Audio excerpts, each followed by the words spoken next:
Deputy leader of the opposition অর্থাৎ opposition দলের দ্বিতীয় বক্তা। তার কাজটাও কিন্তু ডেপুটি প্রাইম মিনিস্টারের মতোই অনেকটা। তার প্রথম যে কাজটি তা হচ্ছে অবশ্যই ডেপুটি প্রাইম মিনিস্টার এবং প্রাইম মিনিস্টারের যত বক্তব্য ছিল সেগুলোকে একটু একটু করে খণ্ডন করতে হবে এবং যে সকল যুক্তি তাদের পাশ থেকে এখনও দাঁড়িয়ে আছে সেই জিনিসগুলোকে একটু ভেঙে দেখাতে হবে। এখানটাতে একটা জিনিস মনে রাখা দরকার, দেখো লিডার অফ দি অপোজিশনে কিন্তু কিছু কিছু যুক্তি খণ্ডন করেছে। এখন deputy leader of the opposition যদি একই খণ্ডনগুলি আবার রিপিট করে তাহলে কিন্তু কোনো লাভ নাই। তাকে যে কাজটা করতে হবে যে নতুন নতুন খণ্ডন বের করতে হবে, তাদের বক্তব্য কেন ভুল সেটার নতুন কোনো ব্যাখ্যা, নতুন কোনো কারণ তুলে নিয়ে আসতে হবে। বিতর্কে সবসময় চেষ্টা করা উচিত যে তোমার আগের বক্তার বক্তব্য হুবহু রিপিট না করা, অবশ্যই নতুন যুক্তি, নতুন উদাহরণ এই জিনিসগুলো সবসময় তুলে নিয়ে আসা উচিত।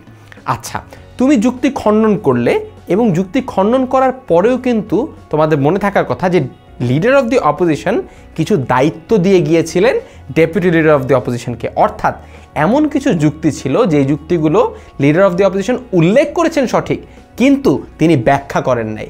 এখন সেই ব্যাখ্যা করবার দায়িত্ব হচ্ছে ডেপুটি লিডার অফ দি অপোজিশনের। এখানটাতে ছোট করে বলে রাখি, তা হচ্ছে এই যে নতুন যুক্তি উপস্থাপন করা, এই কাজ কিন্তু লিডার অফ দি অপোজিশন এবং ডেপুটি লিডার অফ দি অপোজিশনের মধ্যেই শেষ করতে হবে। অর্থাৎ হুইপ যিনি আছেন, থার্ড স্পিকার, উভয় পক্ষের থার্ড স্পিকার কোনো নতুন যুক্তি উপস্থাপন করতে পারবেন না। তার একমাত্র কাজ হবে পুরাতন যুক্তির খণ্ডন করা এবং সেই যুক্তির মধ্যে সামারাইজেশনের মাধ্যমে বিতর্কটির সমাধান করা। অর্থাৎ ডেপুটি লিডার অফ দি অপোজিশনকে অবশ্যই এই জিনিসটি নিশ্চিত হতে হবে যে তাদের দল থেকে যতগুলি যুক্তি ছিল সেই প্রত্যেকটি যুক্তি কিন্তু উপস্থাপিত হয়েছে।